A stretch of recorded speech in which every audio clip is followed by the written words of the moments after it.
जी अस्सलाम वालेकुम एवरीवन। अच्छा बेटा, अब जो है हम ये जो हमारा भी सेशन है पेपर पीएम से रिलेटेड, ये है आपके पास पेपर F5, यानी कि जो पीएम है उसके लिए हमारे पास ये है एक रिवीजन स्ट्रेटेजी सेशन,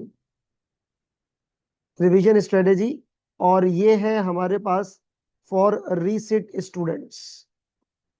ठीक है, जो बच्चे अभी रिसेंट अटेम्प्ट में जिनका रिजल्ट अनसक्सेसफुल आया था, ये उनके लिए एक स्ट्रेटेजी वाला एक सेशन है। अच्छा, एक बात मैं क्लियर कर दूं कि इस सेशन में मैं आपको कुछ भी चीज पढ़ाने के लिए नहीं आया। हम सिर्फ और सिर्फ एक स्ट्रेटेजी डिस्कस करेंगे जो आपकी अपकमिंग अटेम्प्ट है सितंबर 25, उसके लिए आपकी जो पीएम की जर्नी है वो स्मूथ हो जाए। अच्छा, सबसे पहला पॉइंट तो ये कि चैट बॉक्स पे जरा आ जाए सारे स्टूडेंट्स, और काइंडली मुझे जरा ये बताएं कि आपने जब भी एग्जाम दिया होगा ये इसका पीएम का, होपफुली आपने जून में दिया होगा, तो आप लोगों के मार्क्स कितने आए थे? जरा प्लीज चैट बॉक्स में मुझे आंसर लिख के बताएं कि आप लोगों के मार्क्स कितने आए थे, ताकि उस हिसाब से अकॉर्डिंगली थोड़ी रेलिवेंट जो है ना वो स्ट्रेटेजी बन सके। काइंडली बेटा मुझे चैट बॉक्स में सारे बच्चे बताएं कि आप लोगों के मार्क्स कितने आए थे।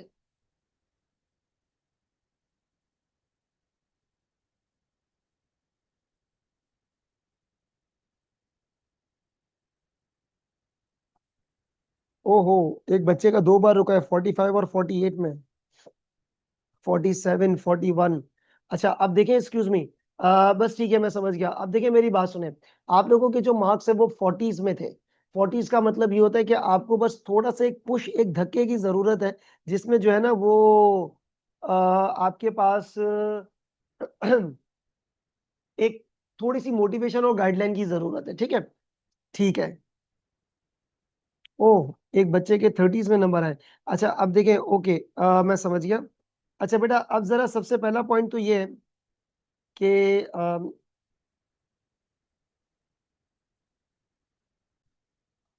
देखिए बेटा, पेपर पीएम जो है ना, मैं थोड़ी सी बात ये आपको बताता चलूं। पीएम थोड़ा सा पेपर जो है ना वो चैलेंजिंग तो है, इसमें कोई दो राय नहीं है, चैलेंजिंग है, लेकिन बिलीव मी मुश्किल नहीं है।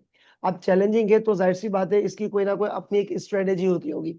देखिए मैं एक सबसे पहला पॉइंट जो है वो आपको बताने जा रहा हूँ। देखो आज मैं ये जो सेशन कंडक्ट कर रहा हूँ, आज 24 तारीख है, आपके पास 24 जुलाई है, तो मैं आपको आइंदा आने वाले कुछ दिनों के लिए एक स्ट्रेटेजी जो है ना वो प्लान आउट करके दे रहा हूँ कि आपने वो करना क्या है। देखिए सबसे पहले एक बात जरा जहन में रखिएगा, आपको मोटिवेशन की कोई जरूरत नहीं है, आपको है डीसीएफ की जरूरत है, डिसिप्लिन, कंसिस्टेंसी, फोकस। ठीक है, मोटिवेशन सब एक टेम्पररी चीज होती है, आपने बस चीजों को डिसिप्लिन के साथ और कंसिस्टेंट बेसिस पे जो है ना वो आपने परफॉर्म करना है। अच्छा, अब ये जो रिवीजन स्ट्रेटेजी है वो आपका क्या काम है? देखें, सबसे पहला इंपॉर्टेंट पॉइंट, आप पेपर पीएम के डायनामिक्स को समझे, पेपर पीएम के डायनामिक्स को समझे, बहुत ही इंपॉर्टेंट पॉइंट है। तो बेटा जो आपका पेपर है, जो आपका पेपर है, ये बात आपको पता है कि आपके पास सेक्शन ए में ओटीक्यूज होती है। ठीक है, ओटीक्यूज कह लो, एमसीक्यूज कह लो, आप इसको ब्लैंक्स कह लो। ठीक है, ये जो भी चीजें आपके पास चीजें आती हैं, और ये आपके पास आते हैं 15 नंबर के, और पूरे कोर्स में कहीं से भी आ सकते हैं, मैं कुछ भी नहीं बता सकता कहाँ से नहीं आएंगे, कहाँ से आएंगे। फिर दूसरा होता है बेटा आपके पास सेक्शन बी, उस सेक्शन बी में 3 केस ओटीक्यूज आते हैं, और उन 3 केस ओटीक्यूज में से मुझे नहीं पता, किसी टीचर को नहीं पता, किसी स्टूडेंट को नहीं पता, सर वो जो आपके पास 3 केस ओटीक्यूज है उनमें से एक केस ओटीक्यू, उनमें से नॉर्मली एक केस ओटीक्यू जो होता है ना बेटा, वो आप लोगों को आ जाता है कॉस्टिंग के सेक्शन से। कौन से? कॉस्टिंग के सेक्शन से, जिसमें आपके पास एक्टिविटी बेस्ड कॉस्टिंग है, टारगेट कॉस्टिंग है, लाइफ साइकिल कॉस्टिंग है, थ्रूपुट अकाउंटिंग है, इन्वायरमेंटल अकाउंटिंग है, हमें नहीं पता। तो सर एक आपको कॉस्टिंग के सेक्शन से अगर आ जाता है तो इसका मतलब 10% नंबर आपको वहां से आते हैं। और जो आपके पास सेक्शन सी है, उसमें बेटा आपके पास 2 CRQs आते हैं। ठीक है, कितने CRQs आते हैं बेटा आपके पास यहाँ पे? 2 CRQs आते हैं।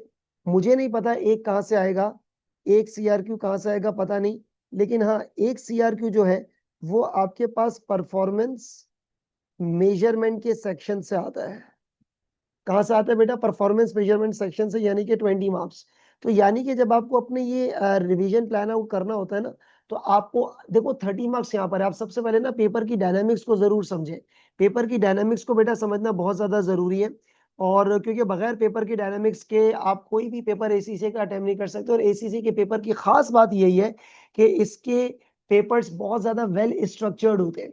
अगर आप तरीके से देखें तो you can easily pass out the paper. अभी मैं डूज एंड डोंट्स आपके साथ शेयर करता हूँ पेपर पीएम से रिलेटेड। अच्छा देखिए, सबसे पहला इंपॉर्टेंट पॉइंट क्या है कि जब आपने रिवीजन प्लान आउट करना है ना, तो आपको मैं बता रहा हूँ, सबसे पहला काम आपको नंबर वन क्या करना है। पहली बात तो आप ये एक्सेप्ट करें कि आपका पेपर रुक गया है। ये बिला वजह के एक्सक्यूजेज है कि नहीं मैंने पेपर पूरा किया था, मेरे कम नंबर आए, उसका भी रुक गया, वो पास हो गया, ये बिला वजह के चोंचले नहीं करने। आपका पेपर रुका है and that is the reality and you have to re prepare for this exam. ठीक है, तो आपका जो सबसे पहला काम ये है कि आप एक्सेप्ट करें कि जो आपका पेपर है वो फेल हुआ है। अब सेकंड नंबर पे आपको जो है वो एक रिवीजन प्लान करना है, और रिवीजन प्लान बहुत ज्यादा आपको स्मार्ट वे में करना है। बहुत ज्यादा स्मार्ट वे में आपको रिवीजन प्लान करना है। देखो मैं आपको बस कुछ दिनों की स्ट्रेटेजी बता रहा हूँ, अगस्त की फर्स्ट वीक तक की। उसके बाद सारी चीजें आपने रिपीट करनी है। अच्छा, बहुत सारे बच्चे ऐसे होंगे जिन्होंने मेरे से पढ़ा होगा, जिन्होंने मुझसे नहीं पढ़ा होगा, या जो बाद में ये वीडियो देख रहे हैं यूट्यूब पे। तो बेटा जरा सबसे पहला पॉइंट ये है, आपने कहीं से भी लेक्चर्स लिए हो, कुछ भी किया हो, तो आपने जो है ना, जो मैं तरीका बता रहा हूँ आपने उसको फॉलो करना है। देखो रिवीजन प्लान में आपने सबसे पहला पॉइंट क्या करना है, सबसे पहला पॉइंट आपने स्टार्ट करना है कॉस्टिंग के सेक्शन से। कहाँ से स्टार्ट करना है बेटा, कॉस्टिंग के सेक्शन से, जिसमें आपके पास एबीसी है, जिसमें आपके पास टारगेट है, जिसमें आपके पास लाइफ साइकिल है, जिसमें आपके पास थ्रूपुट है, जिसमें आपके पास इन्वायरमेंटल है। इस कॉस्टिंग के सेक्शन से एक केस ओटीक्यू आती है, तो आपने जाहिर सी बात है इस सवाल इस वाले सेक्शन को आपने सबसे पहले प्रिपेयर करना है। और अगर मैं गलत नहीं हूं तो ये सारा काम, ये पूरा सेक्शन आप 2 दिन में कर सकते हो। देखो आज मैं ये वीडियो आपके साथ ये सेशन कर रहा हूँ, आज 24 जुलाई है। 2 दिन मतलब 25 और 26 तारीख को अगर आप ये करो तो 2 दिन में इजीली हो सकता है। अब सवाल ये है कि ये केस ओटीक्यूज है, इसकी प्रैक्टिस हमने कहाँ से करनी है। बेटा अब तरीकेकार आप सुनो जरा गौर से। अगर जिस बच्चे के पास अभी भी वीडियो लेक्चर पड़े हुए हैं, चाहे वो मेरे हैं या कहीं कहीं और किसी और ट्यूटर के, आई एम श्योर आप बहुत अच्छा पढ़ रहे होंगे, कहीं के भी हो, कहाँ से भी आप पढ़ रहे हैं, देखिए आपने काम क्या करना है। और अगर मेरे कोई नोट्स या लेक्चर्स आपके पास है तो आपने ये काम करना है, क्विकली क्विकली क्विकली क्विकली आपने अपने रजिस्टर को रिवाइज करना है। अच्छा एबीसी ये कहता है, टारगेट ये कहता है, और ये और टॉपिक वाइज चले। अज्यूम करें 15 से 20 मिनट आपने अपने रजिस्टर में देने हैं, और आपने पूरा कॉन्सेप्ट रिकॉल करना है एक्टिविटी बेस्ड कॉस्टिंग का, कि भाई इसमें कॉस्ट ड्राइवर होते हैं, कॉस्ट पूल होते हैं। खैर एनीवेज में कोई चीज पढ़ा नहीं था, तो आपने ये काम करना है। अब अगर for example with in half an hour ये चीज रिवाइज हो जाती है, तो बाकी का सारा टाइम आपने केस ओटीक्यू और एमसीक्यूज की तरफ लेकर जाना है। और इसकी हायरार्की क्या है कि सबसे पहले आपने करनी है कैप्लान की किट। क्या करनी है बेटा, कैप्लान की किट, सॉरी, ये कैप्लान की किट को हम रखेंगे दूसरे नंबर पे। इस कैप्लान की किट को बेटा हम लोग रखेंगे दूसरे नंबर पे। पहले नंबर पे आपने अपने लेक्चर्स के जो क्वेश्चंस हैं, जो भी आपको मेरे लेक्चर्स में या जिस भी टीचर से आप पढ़ रहे हैं उनके लेक्चर्स में से आपने ये चीज देखनी है। सेकंड पॉइंट पे आपने आना है कैप्लान की किट पे। केस ओटीक्यूज और एमसीक्यूज के बारे में मैं बात कर रहा हूँ, ठीक है। इनकी मैं किसके बारे में बात कर रहा हूँ बेटा, एमसीक्यूज और केस ओटीक्यूज। और बिलीव मी 2 दिन में ये काम हो सकता है यार। हार्डली 2 घंटे लगेंगे एक्टिविटी बेस्ड कॉस्टिंग में, हार्डली 1 से 2 घंटा लगेगा टारगेट कॉस्टिंग में, हार्डली 1 से 1.5 घंटा लगेगा लाइफ साइकिल में। तो ये पूरा काम आप 2 दिन में इजीली कर सकते हो, बिलीव मी कर सकते हो, प्रैक्टिकली डूएबल है। फिर आपने कैप्लान की किट के बाद क्या करना है, आपने बीपीपी की किट करनी है। और फिर आपने नंबर 4 पे, जिसको मैं बहुत ज्यादा इंपॉर्टेंस दूंगा, और वो है आपके पास स्टडी हब। स्टडी हब जो है वो जो आपके पास एसीसी का है बेटा, ये 2 दिन में। अच्छा अब आपने इसमें करना क्या है, मैं आपको एक छोटी सी चीज बताऊं। आपने करना है इसको चैप्टर वाइज। जैसे अज्यूम करें कि अभी इस वक्त आप लाइफ साइकिल पढ़ रहे हो, अब जरा देखिए आपने लाइफ साइकिल को रिकॉल किया। अच्छा इंट्रोडक्शन, ग्रोथ, मेच्योरिटी, डिक्लाइन, पीछे रिसर्च एंड डेवलपमेंट है। अच्छा ये है लाइफ साइकिल, ओके। प्रिंसिपल आपने रिकॉल किया, और जल्दबाजी नहीं करनी है। आपके पास अगर लेक्चर्स है तो 2x पे मत देखें, खुदा रहा उसको नॉर्मल स्पीड पे देखें। आप नॉर्मल इंसान है, नॉर्मल स्पीड पे चलें, ज्यादा इतना जल्दबाजी की जरूरत नहीं है। अच्छा फिर आपने जैसे वो लेक्चर्स जो है वो आपने कंप्लीट कर लिए, उसके फौरी तौर पे जैसे ही लेक्चर्स कंप्लीट किए, फौरी तौर पे आपने उसके क्वेश्चन प्रैक्टिस कर लिए। जिस पॉइंट पे, अच्छा एक आप लोगों का सवाल होगा, सर क्या बुक पढ़ना लाजमी है। देखो मैं आपको स्ट्रांगली रेकमेंड करूंगा, जो कॉस्टिंग का सेक्शन है ना, इसका टेक्स्ट आप लाजमी पढ़ें। इसका टेक्स्ट जो है ना आप लाजमी रीड करें, ठीक है। चाहे वो एसी से स्टडी वो हब हो या कैप्लान हो, स्टडी हब पढ़ लेंगे तो जरा ज्यादा अच्छा होगा। ठीक है। तो बेटा ये 2 दिन आपने जो है ना वो टारगेट ये देना है। जैसे अगर मैं आपको बोलूं 25 और 26 जुलाई, ठीक है, क्योंकि आज 24 जुलाई है, 25 या 26 जुलाई, या चलो 27 भी कर लो, 2 से 3 दिन में आपने ये काम कंप्लीट करना है। तो आपको एटलीस्ट श्योरिटी हो जाएगी कि मेरा 10% जो है ना वो यहाँ पे आने के चांसेस कंप्लीट हुए। और हाँ, स्टडी हब में जो भी क्वेश्चंस है, कैप्लान बीपीपी किट में जो भी क्वेश्चंस है, I am talking about case OTQ, आपने लाजमी करना है। चलो मैं इसको 2 से 3 दिन कर देता हूँ। ठीक है, 2 से 3 दिन आपके पास ये हो गए। ठीक है, उसके बाद बेटा आते हैं नेक्स्ट, अगर हम आते हैं, अब आपने क्या काम करना है। अब आप करेंगे CRQs की प्रैक्टिस। और पता है कहां से शुरुआत करेंगे? आप करोगे परफॉर्मेंस मेजरमेंट से। कहां से बेटा? Performance measurement. सेकंड नंबर पे आपने परफॉर्मेंस मेजरमेंट करना है, क्योंकि बेटा एक CRQ तो परफॉर्मेंस मेजरमेंट से आता ही है, जिसमें आपके पास 20 मार्क्स है। अब जरा ये पॉइंट समझिएगा बेटा, परफॉर्मेंस मेजरमेंट में मुझे नहीं पता कौन सा टॉपिक आ जाए। क्वाइट में भी पॉसिबल आपके पास जनरल परफॉर्मेंस मेजरमेंट आ जाए, कि आपको एक कंपनी का केस दिया हुआ है, जैसा आपकी एग्जाम किट में होगा जंगल कंपनी का एक पूरा सिनेरियो दिया हुआ है, financial non financial best right company का क्वेश्चन है। आपके पास कोई भी एक सवाल ऐसा है जिसमें फाइनेंशियल नॉन फाइनेंशियल इंडिकेटर है, जनरल आपके पास जो है ना वो PM का क्वेश्चन। सर ये भी हो सकता है कि उसमें आपके पास 3 मॉडल्स आ जाए। क्या आ जाए बेटा आपके पास? 3 मॉडल्स, कोई भी चीज आ सकती है, मुझे नहीं पता। VFM आ सकता है, बैलेंस स्कोर कार्ड आ सकता है, बिल्डिंग ब्लॉक मॉडल आ सकता है। बेटा माजी में इन सब के ऊपर एक एक CRQ आए हुए हैं। तो हम ये नहीं कर सकते कि भाई ये मैंने पढ़ लिया, ये छोड़ दिया, मुझे अच्छा नहीं लग रहा। स्टूडेंट का बाज़ दफा ये भी एक लाडलापन होता है ना, कि भाई मुझे ये चीज नहीं आती, मैं नहीं, मुझे नहीं अच्छा लग रहा है टॉपिक। अरे भाई पेपर में कुछ भी आ जाएगा। सर परफॉर्मेंस मेजरमेंट में आपके पास एक चीज होती है, डिविजनल परफॉर्मेंस मेजरमेंट। उसके अंदर क्या होता है? आपके पास ROI RI होता है, और उसके अंदर होता है ट्रांसफर प्राइसिंग। क्या होता है? Transfer pricing. अब मैं आपको इनके डेज एलोकेट करता हूं। देखो बेटा ध्यान से सुनना, ये सब कुछ इसका भी एक तरीकेकार है। मैंने आपको अपने लेक्चर्स में इसकी इंटरप्रिटेशन, इसकी तशरीह करना मैंने आपको सिखाई है। तो आपने उसी तरीके से, उसी तर्ज अमल पे जो है ना वो आपने फॉलो करना है, जिस तरीके से मैंने सिखाया हुआ है। ठीक है। अच्छा, अब यहाँ पर जनरल परफॉर्मेंस मेजरमेंट और ये मॉडल, अगर मैं आपसे बोलूं कि इनके टॉपिक के साथ साथ इनकी CRQ की प्रैक्टिस, किसकी प्रैक्टिस बेटा? CRQ। और CRQ आपने कहाँ से करने? CRQ बेटा आपने करने हैं कैप्लान से। कहाँ से करने? कैप्लान से। और जो आपके पास स्टडी हब है, खैर इसको मैं आगे लिख देता हूँ, वहां से आपने करना है। तो एनीवेज इसके जो आपके पास CRQs है अलोंग विद द टॉपिक, अगर मैं आपको बोलूं 2 दिन, तो तकरीबन जो है ना बेटा 3 to 4 डेज में, 3 to 4 डेज में आप ये इजीली कर सकते हो। अब मेरी बात सुने, 3 to 4 डेज का मतलब क्या है? अब आप बोलेंगे सर ये बहुत ज्यादा दिन हो गए, बहुत कम दिन हो गए। सिर्फ आपको रीडिंग नहीं करनी है, आपको इंटरप्रिटेशन, आपने अपना नजरिया देखना है। और जब आप परफॉर्मेंस मेजरमेंट कर रहे होंगे ना बेटा, तो आपको एटलीस्ट ये पता होना चाहिए कि आप कंपनी के CEO हो, you are looking at the departmental performance, और आप उसको एनालाइज कर रहे हो। ठीक है, तो आपने वो CEO बन के सोचना है, आपने उस कंपनी को सीनियर एंगल से बन के सोचना है।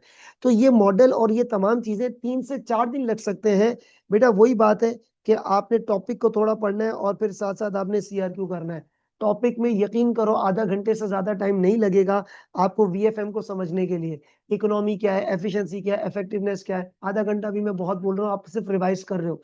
तो मैक्सिमम टाइम आपके पास आना चाहिए CRQ से। अच्छा, RY RI और ट्रांसफर प्राइसिंग, बेटा इसके लिए मैं आपको बोलूंगा कि इसके लिए 2 दिन इनफ है। दो तो 3 से 4, इसका मतलब टोटल मिलाकर ये पूरा सेक्शन आपके पास कितना हो गया बेटा? 3 से 5 दिन हो गए आपके पास, मतलब 4 से 5 दिन हो गए टोटल मिला के आपके पास। 4 से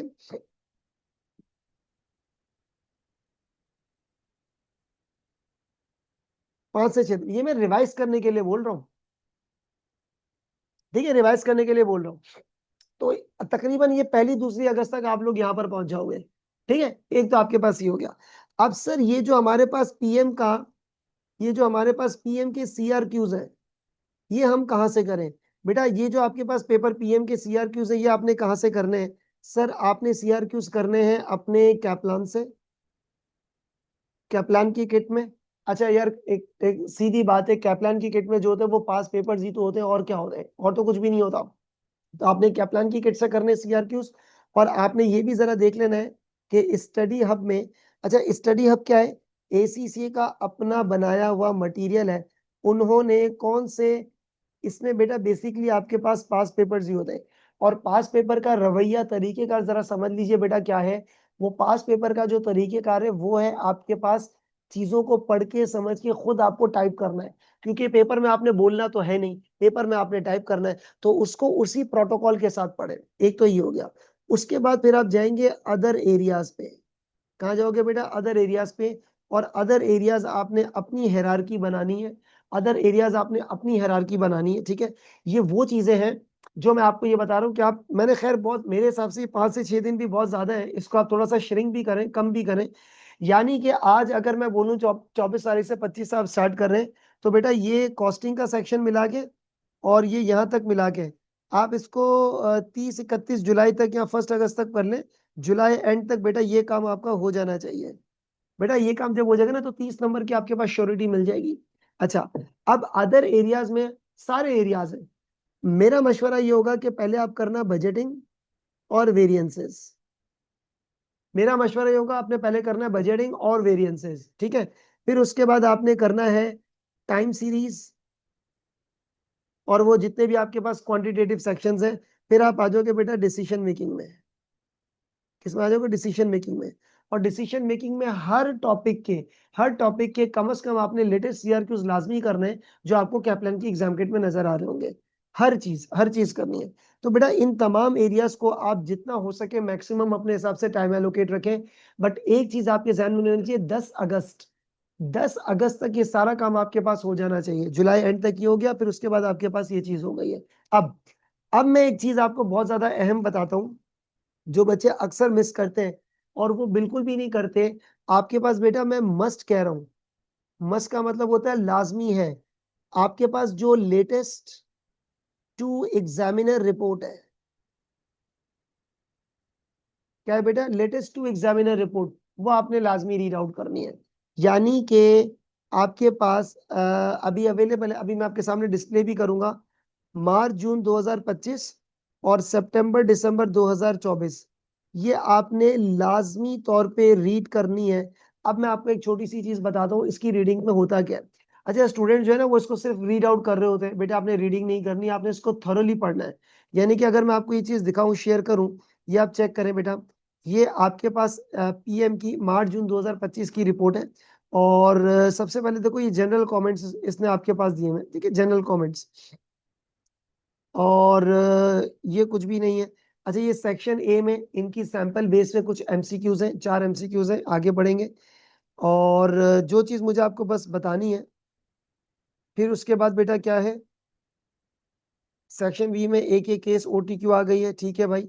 आगे बढ़ते हैं, ये आ जाए, देखो बेटा क्वेश्चन नंबर 5 भी इसका हो गया। और ये देखो, अब मसला पता है क्या है? मसला आपके पास ये आता है,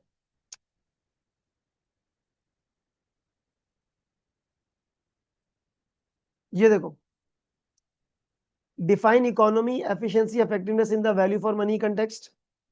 और पार्ट ए और टू में आपके पास explain why it is important that EST uses a balance mix approach. अच्छा, मुझे आपको जो चीज दिखानी है वो क्या चीज है, वो ये है, गुड रिस्पॉन्स क्या आया है?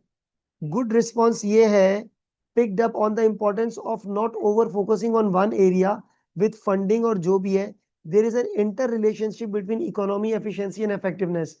बेटा ये वाले जो कमेंट्स होते हैं ना, ये वाले जो कमेंट्स हैं, ये आपके पास बहुत ज्यादा जरूरी होते हैं पढ़ने के लिए, कि पूछा क्या था, जरूरी क्या था, और बच्चों ने क्या उस पर रिस्पॉन्ड लिखा है, ठीक है, बच्चों ने उस पर क्या रिस्पॉन्ड लिखा है। देखो ये सारी चीजें जो है ना, ये अब ये देखो, there is important information provided in the scenario, ठीक है, सिनेरियो बेस में। तो ये वाले जो पॉइंट होते हैं ना एग्जामिनर रिपोर्ट में, कि पूछा क्या था, आया क्या था, तो वो आपने वो लाजमी रीड आउट करना है। खैर मैं आपको भी रीड आउट करके नहीं बता रहा, मैं तो आपको एडवाइस देने के लिए सेशन रखा हुआ है। इसी तरीके से बेटा अगर आप इसमें जाते हैं और जो भी इसकी रिक्वायरमेंट है, अच्छा ये जरा देखना है, एक्सक्यूज मी। और ये अलग सवाल है आपके पास, एक्टिविटी बेस्ड बजट का फॉर क्वालिटी कंट्रोल का, ठीक है। और यहाँ पर बेटा जो भी है इसने आपसे सवाल पूछा है, ये सिर्फ समझा रहे कि क्या क्या चीजें हुई है। ये रहा, some of the calculations were quite lengthy, and while it is advisable to put formula in the cell in the spreadsheet, if formula are too long, this is often leads candidates to make errors. आपने कोई भी calculation, even 1+1 = 2 है ना, ये भी आपने formula cell में लिखना है, सेल में लिखना है। बाज बच्चे सेल में फॉर्मूला नहीं लिखते, जिसकी वजह से प्रॉब्लम क्रिएट होती है। अच्छा, the advice is therefore to limit the cell to showing workings for simple calculation only, do separate working, a formula would be really long. अगर बहुत ज्यादा फॉर्मूलाज है, मतलब ब्रैकेट ब्रैकेट लगा के, तो आप इसको 2 स्टेप्स पे कर लें, लेकिन आपने करना लाजमी है। अच्छा बेटा, एक ये चीज हुई है, और एक जो मैं आपको और चीज दिखाना चाह रहा हूँ इस एग्जामिनर रिपोर्ट में, सवाल ये आ गया बेटा आपके पास, जनरल, सॉरी ये तो एकदम जनरल कमेंट्स है, इसको आप छोड़ें। ये देखो, जैसे ना ये 4 MCQs हैं, जैसे which of the following 4 statement जो भी है, अब जैसे इसका आंसर ए है, ठीक है, what ever the question is. अब आप ये चेक करो, इन्होंने इन्होंने नीचे इसकी भी डिस्क्रिप्शन दी हुई है, पार्ट मतलब ऑप्शन ए क्यों सही है, ऑप्शन बी क्यों गलत है, सी क्यों गलत है, और ये इन्होंने आपके पास वहां पे शेयर किया। तो बेटा ये स्टडी आपकी एग्जाम किट में भी मौजूद है। तो जो भी ये चीजें हैं, आपने एग्जामिनर रिपोर्ट को बेटा लाजमी रीड आउट करना है, एग्जामिनर रिपोर्ट को, प्लस एक और इंपॉर्टेंट डॉक्यूमेंट है जिसको हम लोग बोलते हैं read the mind of the marker, read the mind of the marker. अच्छा, इस डॉक्यूमेंट की खास बात क्या है, ये डॉक्यूमेंट मेरा या किसी और ट्यूटर का बनाया हुआ नहीं है। इस डॉक्यूमेंट की खास बात यह है कि एग्जामिनर ने actual 2 students, I repeat, actual 2 students की आंसर स्क्रिप्ट ली है, उसको कंपैरिजन में रखा है कि कैंडिडेट को क्यों 5 में से 5 मिले, कैंडिडेट को क्यों 5 में से 3 मिले, स्पेशली थ्योरेटिकल पॉइंट में जहां पे एक एक लाइन का एक एक या 1.5 नंबर या आधा आधा नंबर होता है। तो बेटा ये भी आपने लाजमी रीड आउट करना है। ये आपको ACCA की जो है वो वेबसाइट पे मिल जाएगा, ठीक है, ACCA की वेबसाइट पे मिल जाएगा। अच्छा, अब मैं आपको एक छोटा सा पॉइंट ये बताने जा रहा हूं बेटा, MCQs, केस OTQs, और फिर आपके पास CRQs। MCQs, केस OTQs आपने बेटा सारी सोर्सेज से करनी है, मेरी मानो, आपके पास इतना सफिशिएंट टाइम है, तकरीबन सवा महीना तो नहीं बोलना चाहिए मुझे, 1 महीना और चंद दिन है, सवा महीना कहाँ से आ गया, इससे भी आपके पास ज्यादा है, कम है। तो बेटा अब आपने दिन रात एक करके पढ़ना है। देखो, सुबह उठो आराम से, जल्दी बल्कि जल्दी उठे, आप इसको पढ़ाई करें, उसके बाद आप दोपहर में टेक ब्रेक, फिर उसके बाद शाम को पढ़े, दिन रात आपके पास क्या पढ़ाई पढ़ाई है पेपर PM की, बस नमाज है, रेस्ट रूम है, खाना पीना वगैरह, इसके अलावा आपका और कोई काम नहीं। सोशल एक्टिविटीज को कम करें, अगर सोशल मीडिया यूज करते हैं तो रेलिवेंट कंटेंट होना चाहिए। व्हाट्सएप ग्रुप पे मेरे साथ आप लोग एक्टिव रहे, मैं आपको चीजें जो शेयर कर रहा हूँ, गाइडेंस दे रहा हूँ, वो आपको साथ साथ प्रोवाइड करना है। तो बेटा आपको ये कैपलान की किट पे है, आपको ये BPP की किट है, आपको ये ACCA का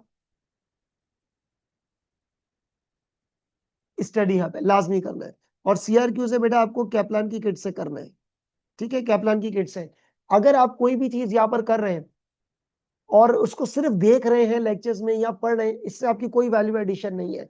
जो आपके पास अगर कोई चीज कैलकुलेटर में, तो उसको कैलकुलेटर में सॉल्व करें, कोई स्प्रेडशीट का क्वेश्चन है तो उसको स्प्रेडशीट पर आप सॉल्व करें, यार उसको उसी पैटर्न के लिहाज से आपने सॉल्व आउट करना होता है, ठीक है, मतलब दिस इज द थिंग जो आपको काम करना है। तो बेटा एक ये चीज है, ये काम आपका है और आपने इसी को करना है। मेरे हिसाब से अपने आप को आप 10 अगस्त तक का टारगेट दो कि मैंने सारी चीजें पढ़ी और तब तक मुझे पूरा का पूरा चीजें पैकअप करके खत्म करना है, ताकि 11 से ऑनवर्ड्स आप उन्हीं चीजों को रिवाइज करते रहो। अच्छा, अब एक चीज है, अब सारे बच्चे मेरे साथ व्हाट्सएप ग्रुप में कनेक्टेड है, अगर कोई स्टूडेंट यूट्यूब पर है या अभी इस वाले सेशन में मेरी क्लास का स्टूडेंट नहीं और फर्दर ये चीजें पढ़ना चाह रहे हैं, तो बेटा हो सकता है मैं इस वीकेंड पे या अगस्त की स्टार्ट में, even I am not sure, I will try my level best कि मैं कुछ लाइव सेशंस रखूंगा, लाइव सेशंस जिसमें मैं खुद ACCA स्टडी हब की MCQs करवाऊंगा इंशाल्लाह ताला। और इसकी कोई फीस, कोई चार्जेस नहीं है, ठीक है, आप आ सकते हैं, अपने फ्रेंड्स को भी बोल सकते हैं, कोई मसला नहीं है, जो भी यूट्यूब पे वीडियो देख रहा हो भी ज्वाइन कर सकता है। तो सिस्टम क्या है बेटा, आपने अभी, अच्छा अभी जो है ना ये वीडियो रिकॉर्ड हो रही है, इसको मैं अपने YouTube channel, YouTube Haris Hanif official, Haris Hanif official पे मैं इसको अपलोड कर दूंगा, आप इसको देख लीजिएगा। वहीं पर ही मैं कोई ना कोई व्हाट्सएप कम्युनिटी लिंक का जो है ना वो शेयर कर दूंगा या कुछ भी। तो बेटा वो जब मैं स्टडी हब की MCQs का सेशन करूंगा, वो सिर्फ लाइव ऑनलाइन होगा, तो वो आप लोगों ने लाजमी अटेंड करना है, ठीक है। अच्छा, आप मेरे उस सेशन का वेट ना करें, अपने तौर पर आप प्रैक्टिस जरूर करना शुरू करें। और एक और इंपॉर्टेंट पॉइंट, स्टूडेंट्स के बेनिफिट्स के लिए। नहीं करते बच्चे यार मॉक असाइनमेंट, मॉक नहीं करते, असाइनमेंट नहीं करते, जब तक आप वो चीजें चेक करके नहीं भिजवाओ, चेक करने के लिए नहीं भेजोगे, कैसे पता लगेगा कि आपकी मार्किंग हो रही है या नहीं। तो बेटा आपने एग्जाम कंडीशन में लेके चलना है। और मार्क माई डेट, मैंने आपको स्ट्रेटेजी क्या बताई है, पहले कॉस्टिंग का सेक्शन है, फिर परफॉर्मेंस मेजरमेंट का सेक्शन है, उसके बाद आपके पास बाकी अदर एरियाज है। लेकिन ऐसा नहीं करना कि मैं सेशंस क्वेश्चंस है वो बाद में कर रहा हूँ, मैं ये अभी कर रहा हूँ, नहीं ऐसा नहीं, जो कर रहे हैं सब साथ साथ कर रहे हैं, टॉपिक है उसके साथ साथ क्वेश्चन प्रैक्टिस है। और अपने आपको 10 अगस्त तक का आपने टारगेट दिया है, इसके बाद 11 अगस्त से आपका उसी चीजों का रिकैप रिवीजन होना चाहिए। ये सारी चीजें आपने रिवीजन स्ट्रेटेजी में करनी है। मेरी बात सुने, है पेपर पीएम थोड़ा सा चैलेंजिंग है, मैं इसको मानता हूँ चैलेंजिंग पेपर, लेकिन मुश्किल नहीं है। देखो मेरे अपने स्टूडेंट्स माशाल्लाह 80s में स्कोर किए हुए, वर्ल्ड टॉप्स आई हुई है, पाकिस्तान टॉप आई हुई है, पाकिस्तान टॉप से। तो उसी क्लास के बच्चे फेल भी हुए हैं, ठीक है, उसी क्लास के बच्चे फेल भी है, एवरेज पास भी है। तो आपका ये मेरा कोई कमाल नहीं है, मैं तो चीजें पढ़ा रहा हूँ, बच्चों को पढ़ना होता है। सर हमारा दिल नहीं चाह रहा, पेपर मुश्किल है, ये है वो, अच्छा नहीं लग रहा। यार तुम्हारे अच्छे बुरा लगने से कुछ नहीं होना, ये पेपर जो है वो है, आपने उसको अटेम्प्ट करना है। कोई मोटिवेशन नहीं है, इट्स अ डिसिप्लिन। 55,000 का आप लोगों का एग्जाम है, और आप लोगों ने अगर इसको पढ़ना नहीं तो कौन रिस्पॉन्सिबिलिटी ओन करेगा। तो जो ये चीज है, इसको बिल्कुल एंथुजियाज्म के साथ आपने कल से इसको पढ़ना है, जो मैंने आपको प्लान बताया, और ये सारी चीजें आपने करनी है, ठीक है। तो ये है बेटा मेरी तरफ से गुड लक। और बाकी सेशन जो मैं लाइव दूंगा वो आप ज्वाइन करना चाहें तो बिल्कुल कर सकते हैं। You people are most welcome, कोई उसकी फीस या चार्जेस कुछ भी नहीं है। That's all from my side, जितनी मैं गाइडेंस आपको दे सकता था, ठीक है। चलिए that's all from my side, अपना ख्याल रखिएगा, बाय बाय, टाटा, अल्लाह हाफिज।